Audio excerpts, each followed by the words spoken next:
It's time for Southern Fried Baseball, presented by College Baseball Central. Hosted by Jake McKeever as he talks everything SEC baseball and more. Welcome in, College Baseball Central fans, here back again, if you will, for one final regular season preview show. Andrew rocking double LSU like he's on the team, me rocking, right field Rangers merch. So, Andrew, how are we doing today? We're doing okay, I guess. I mean, I was watching Loyola. They're one win away from going to the NAIA World Series, and I will admit I did buy some champagne, thinking they were going to win today, and they lost the first game. So if they win tomorrow, the champagne's going to be all over the place, but the champagne's on ice for one more night. It's a good thing that you're moving out of New Orleans and moving out of Loyola, because your poor fiance would have to clean all that up. But yeah. We're going to be doing a little bit of a different scheduling. So this is a scheduling announcement, if you will. We will be going live Sunday following the games. Monday, we will be doing our preview show for Hoover. Andrew, unfortunately, is not going to be at Hoover, but we will have a strong College Baseball Central presence. Be sure to follow along to Doug, as he'll be at every game, live tweeting every single game. But Andrew, let's go ahead and jump into it. We have every single series starting on a Thursday. We'll start with Auburn at number 6, heading on up to now unranked Ole Miss at 14-13. Ole Miss, in theory, could sweep and be a host to 17 wins in the past, just shown you that gives you a host in the SEC. Yeah. They've lost back-to-back series, but they have been on the road. Auburn feels like they are almost certainly a lock to be a top 8 seed, if you will. I went with Auburn. I think we all unanimously went with Auburn this weekend. Yeah. What are you seeing from them? I just see Auburn just dominating at the right time, but I could also see Ole Miss. Ole Miss getting back on track here, but I just think Auburn's the top 10 team in the country. I think the way they've been swinging it, we've been talking about Ike Irish so much that we haven't really talked about Chris Rembert. Chris Rembert's going to win the SEC Freshman of the Year, by the way. Yeah, I looked at his stats the other day. SEC Baseball talked about him, and I'm like, what? Like, this guy's just been going under the radar. Completely under the radar in every sense of the word. Let me just double check with Micah. Yep, Micah has it to where all of us are picking Auburn. A few of us picked Auburn to sweep. Chris Rembert's stats in SEC play, I did pull them up. Let me find them. 25 games, 393. OPS over 1,000, 6 home runs, 21 RBIs. That's better than Derek Carriel. I went and did a little bit of research after a bunch of SEC people roasted me. I want to put Carriel at 3rd behind Tyler Bell and Volantis at 4th. I'd put Carriel at 2nd because I'd still even go Carriel 1, mostly because if you look at how Carriel has played, we're talking about a guy that's gotten on base to start his SEC and college career, I think 42 times. And then that Bell had 39 and has better stats. Yeah. That's what makes me want to really lean Tyler Bell over Derek Carriel. He had a very similar on-base streak. Obviously, I would say he's been even more instrumental to the success that Kentucky's had than LSU, too. He's batted in that 2-hole for him all year. I know Carriel's let off, but I wouldn't say he's been the offensive force behind, like Jared Jones, Malam, Ethan Frey. Tyler Bell's been the guy for Kentucky this year as a true freshman. Yeah, he has. I mean, we can go look at Kentucky's lineup. It hasn't been that strong without Tyler Bell. Tyler Bell's just been a automatic plug-in as a freshman. Yeah, plug and play. He's going to be draft eligible next year, so Kentucky better enjoy them while they have him because they convinced him once to leave the draft. They're not going to be able to do that a second time.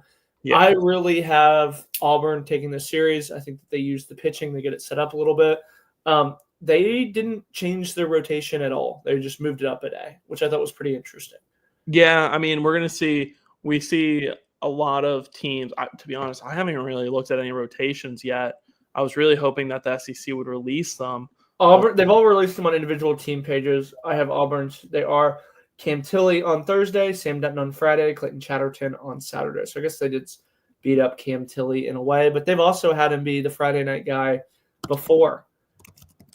Ole Miss went with no changes on their end as they had Hunter Elliott, Riley Maddox, and Mason Nichols on Saturday. That's so disappointing that we're missing. Why do they keep throwing Mason Nichols?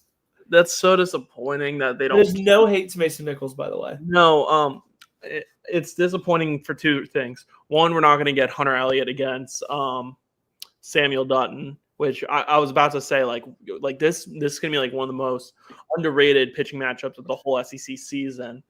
But we don't get it, unfortunately. I do like Cam Tilley versus Hunter Elliott. I think that's a really good matchup. I actually favor kind of Ole Miss in that one.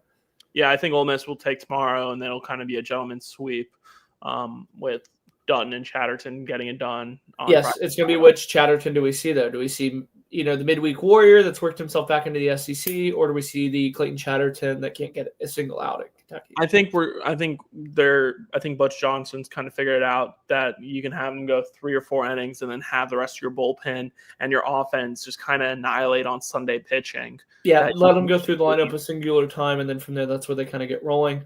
Yeah. Not really much to say. Auburn's, I think that they can backdoor into a top 4 seed, I believe. They can.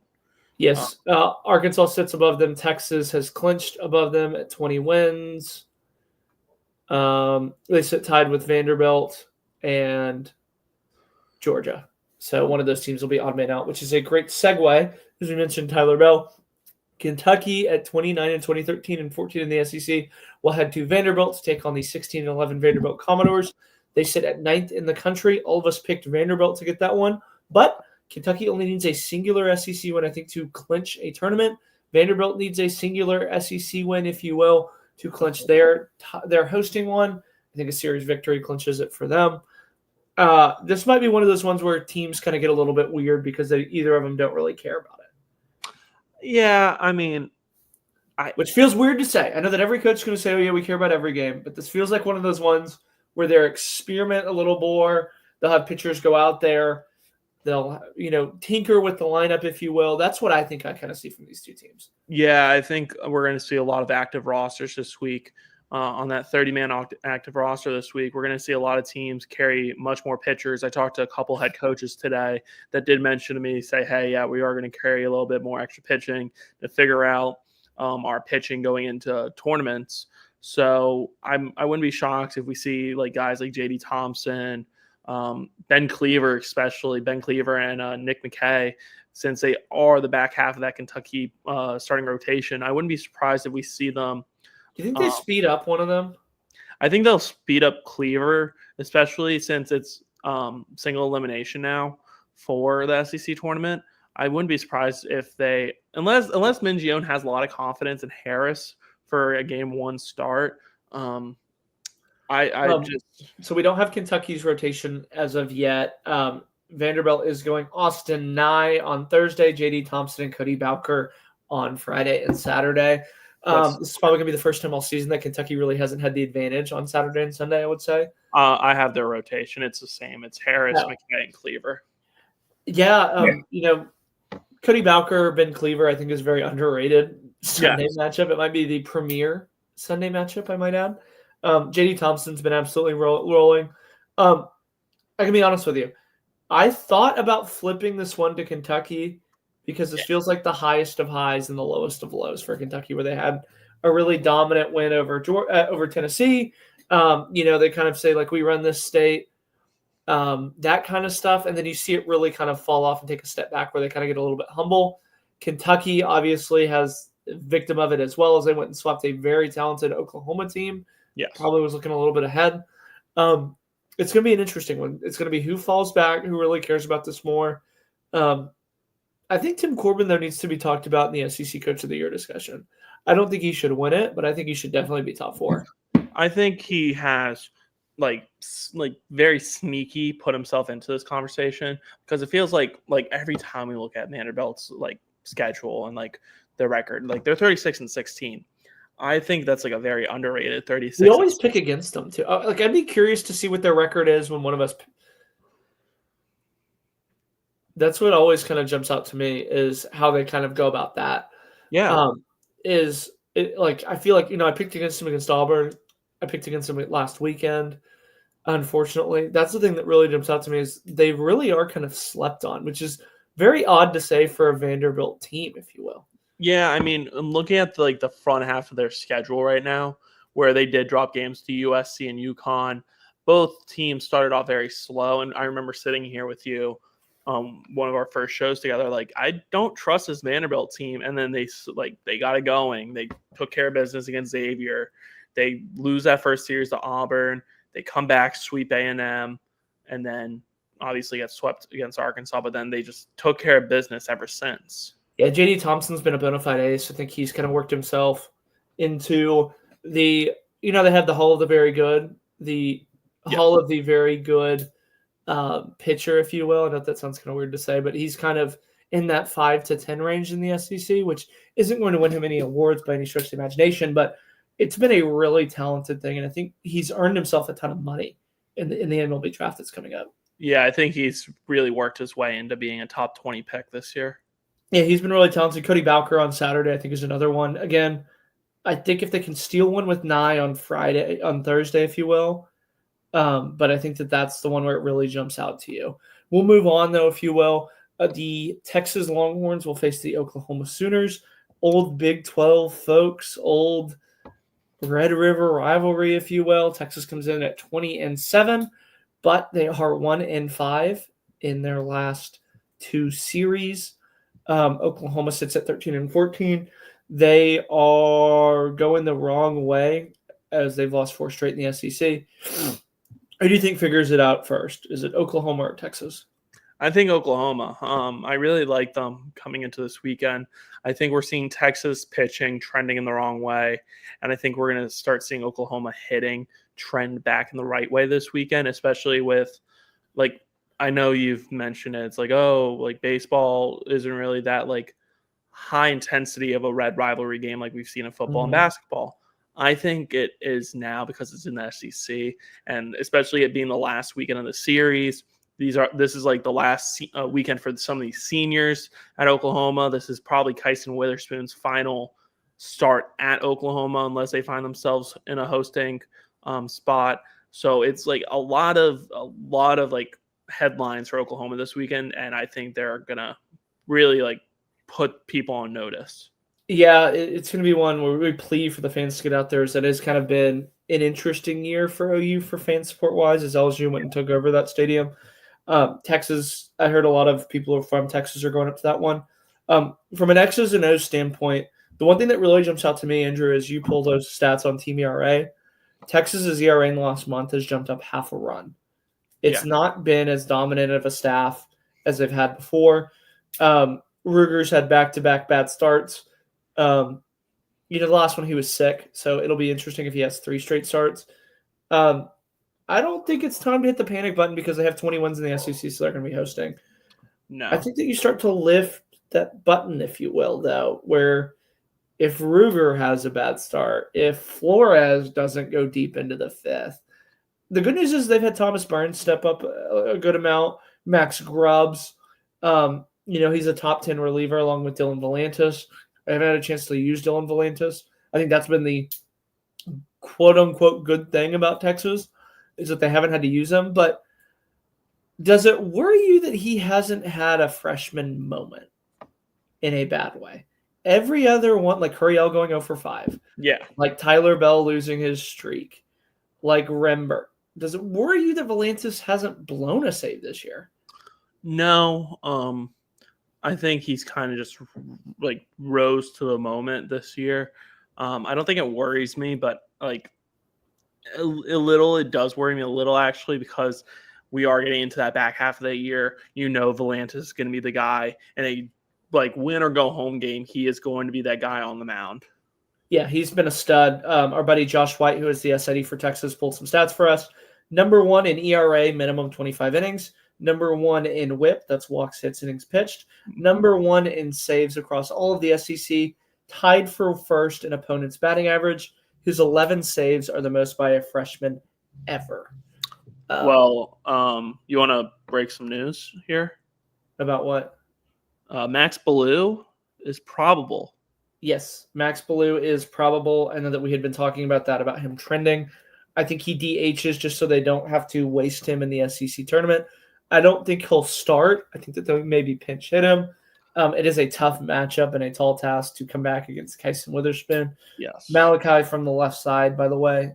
I don't know how much he'll play. Maybe he'll platoon, but Max Blue is probable. He probably wanted to start last weekend, by the way. He was healthy enough to start last weekend. And Dayton Tonke is questionable. Ooh, Shane Gillis himself. Have you seen that that side by side of Dayton Tonke and Shane Gillis? No. I'll have to send it to you. It is like Shane Gillis looks like a fat Dayton Tonke. I want to be very careful how I worded that. They look very, very similar. I picked Oklahoma. You picked Oklahoma. Micah picked Oklahoma. Caleb picked Oklahoma. I think that the reason for me was not that Texas is slumping, more so that I think OU's pitching kind of outlasts Texas's hitting. Texas's hitting has been abysmal. They did have a team meeting following their loss on Sunday to Florida with Kimball Schuessler, Rylan Galvan. So I think that they have a little bit more aggressive of an approach, which ultimately I think is going to come back to kind of bite them in this game. But I think that they refine it for the SEC tournament. Yes. Also on the – oh, my God. What? Nothing. I just saw something about football. The NFL is releasing their schedule right now, and I can't look. Okay. Well, we will get to that here in a little bit. Or not. I was going to say the injury reports for Kentucky and Vanderbilt because that's been released. Kentucky, Ethan Hindle, Will Marcy, Robert Hogan, Vandy, Hudson Barton, Jacob Humphrey. Barton's out. Humphrey's questionable. And then for Auburn and Ole Miss, Alex Petrovic, Clinton Harris, no change there. They're both out still. Braden Jones and Braden Randall out and probable for Ole Miss. Interesting. We will move on to the battle that's taking place at Foley Field. Georgia at 40-11 will take on Texas A&M, who sits at 27-23. Texas A&M obviously got swept by the worst team in SEC history last weekend, the Missouri Tigers. They're dead, right? We don't have to spend too much time on this one. No, yeah, they're dead. They're dead. Georgia's going to roll them. A&M would need to sweep at minimum, and even then they would probably need a little bit of help from the bubble. A&M quit Saturday. They quit Sunday. I think it's over for them. It's very disappointing. It's very disappointing because we've talked about them. It's every week, and it's like they teased us. It's like I feel bad for their fans because they are buying back in. They're buying back in, and then they just pull the rug from out under. It's like, nope, no fun for you. And it's like the talent on this team. You look at it up and down this lineup. It is unbelievable. It's so bad because then you also have their parents. You have like Daddy Ball involved in it with Grahovic. You have him like tweeting all this like closeted, not closeted, but like this coded stuff. So I should add, he says that it's about other stuff.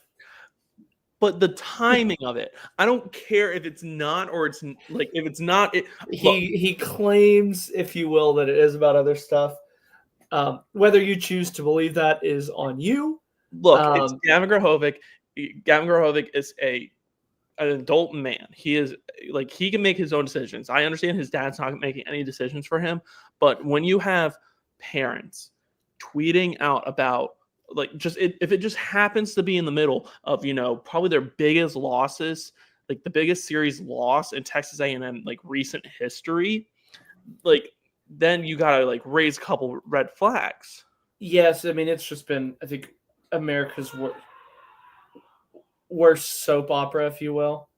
Yeah, it's terrible. It's terrible. A&M no changes in their rotation. Ryan Prager, Miles Patton. Oh, yeah, sorry. Miles Patton's going Friday. Justin Lampkin is going Saturday. Georgia will counter with Charlie Goldstein on Thursday, Brian Curley Friday, Leighton Finley Saturday. Yeah. I kind of like Charlie Goldstein on Thursday. I know that it's been a long time since we've seen him. Our old friend, Charlie Goldstein. He's looked better as he's kind of been like ramped back up, I guess. He went, I think, 3 1/3 last week out of the bullpen for them. He looks very good. I think he's like him being back in this rotation. You're pushing Curley back, even if it's just for one day. Right now, I think it's a good fit. Yeah, I mean Brian Curley's going to absolutely sling it. A&M having Patton go on 2 days of shorter rest and leaving Lampkin in that Saturday role. It's really intrigued to see kind of if that's Pat. I don't think Patton's earned that that Saturday role from Lampkin. Yeah. By any stretch of the imagination, I think that's strictly just hey, we feel a lot better about Patton's health going forward. As everybody but Micah picked picked Georgia. I picked Georgia to sweep. I think A&M's dead. I think, no offense to Micah here, I think he's still holding out a little hope that they can sweep here, make a run to Omaha, and because he was saying them to Omaha the whole time. Yeah, Micah has a lot of receipts on that one. We'll move on to the Pulmonary Bowl. The South Carolina Gamecocks will host LSU. They sit at 5-22 in SEC play. LSU sits at 17-10. I'll pose this. South Carolina, by the way, has lost 7 in a row. 9 of 10, if you will. Does LSU care about this? Because they're already at 17 wins. They're number 1 in the country. I think they care about their health. Yes. The rotation is TBA tomorrow, Kate Anderson on Friday, and Ianson on Saturday. They're not going to speed anyone up. They're not going to slow anyone down. It's just everyone. I think tomorrow. I want to pose a question for you, Andrew. Sure. Do you think this South Carolina team will be as much of a challenge as LSU's 4 seed in their regional that they host? I think the 4 seed in their regional might be a little more challenging, I think. I think that too as well. Ethan Petrie did work his way back after taking some at-bats. He's questionable. That is the most selfish thing if Pulmonary plays Ethan Petrie this weekend. Selfish on Maneri or selfish on Petrie? Selfish on Maneri. Yeah. These games literally mean nothing. Yeah. You're going to be the 15 seed. Well, can Missouri swap with them if Missouri sweeps and South Carolina gets swept? Yes. Oh, that'd be funny. That would actually be hilarious, by the way. We will get to that here in a second. Mm-hmm. We won't spend too much time on this. LSU knows what they have to take care of. Anthony Ianson, Kate Anderson are nightmare fuel. Yes. They can get a little bit more of the bats going like they had on that Saturday game last weekend for Arkansas. I think that's where you'll feel really comfortable about them. Yes. I think they're in that S tier of the SEC where we can kind of start really critiquing them. But, I mean, they're going to host a regional. They're going to go to a super regional. They're going to go to Omaha, all that and above. Yeah. I mean, if they do get matched up with a team that has Florida as a 2 seed, I saw D1's projection today of NC State hosting and Florida being the 2 seed there, and I kind of got like scared because that'd be a very good pitching series. Here's an interesting fact, by the way. Kevin O'Sullivan has never lost in a super regional. Yep, exactly. He either gets bounced in a regional or they go to Omaha. He has never lost in a super regional. Yeah, South Carolina's just. But LSU's never lost when they've played another SEC team in a regional. Mississippi State in 2016, Kentucky 2 years ago. 3. That one will be interesting. 2? Was it 3 years ago? 2023. That's 2. Yeah, 2. Skeen started, and then we'll save Tennessee Arkansas as to be the game of the year. A very underrated game. The 23rd ranked Florida Gators sit at 13-14. Will host the Alabama Crimson Tide, who sit at 15-12. An unexpected 15-12, I might add. Yeah, as they came back to take 2 of 3 from a Georgia team that beat the brakes off them on Friday. I went with Florida. Florida is the hottest team in the country. They are 11-3 in their last 14 SEC games. Unreal turnaround. They were going to be 10 games under 500 at one point. They're going to finish 500. This just feels like, you know, in MLB The Show when you would simulate to June and your team was like 15 games out, so you would start playing every single game. That's what it reminds me of. Yeah, this Florida team, I want to note it for the Bama fans watching. I didn't choose this game because I didn't think Alabama's good. I just think Florida's too hot to handle right now. Yeah, Like- and they're doing this all without their two best players, I might add. Do you Yeah. worry that starts to catch up with them? Or do you think that you No, don't I worry think- about that at all? No, I think just whatever Kevin O'Sullivan is telling these guys, whatever, like, these are guys stepping up at the right moment. I mean, Cade Curlin, Kobe Shelton, they're still out. They're still on the injury report. It's just next man up mentality in that Florida lineup, in that Florida clubhouse. We've seen it all year. We've seen it from Aiden King, a freshman who's a top 5 in the SEC and ERA. They're keeping that rotation the same they're slotting Coppola back into that. Yep, they're going Liam Peterson, Pierce Coppola, Aiden King. I'm so excited for that. I'm excited for Pierce Coppola, by the way. It's been a long time coming for him. Liam Peterson, it's an interesting one because he pitched on short rest last weekend against Texas after throwing on Friday. He only threw 66 pitches due to that rain delay. So I bet you that dude is wanting to play in like Arizona or something, just so his starts don't get delayed. Yes. Alabama, have they released theirs? They don't have it on their socials. I can check their website. I assume it'll be Adams and Quick. I don't think that they'll speed those guys up 2 days. No, they'll just speed them up probably one day. Yeah, I think they'll eventually work Riley Quick. Well, Tyler Fay, Riley Quick, Zane Adams. So the same. they are not going to get a bye. They're going to get the single bye, I believe, right? Yeah. Let me look. Possibly. They probably need this for the single bye. Right now, I just had Micah's tweet pulled up with I don't know all the tiebreakers and everything with Florida, by the way. So we're not even going to pretend that we do. So Bama is the 8th seed right now behind Tennessee.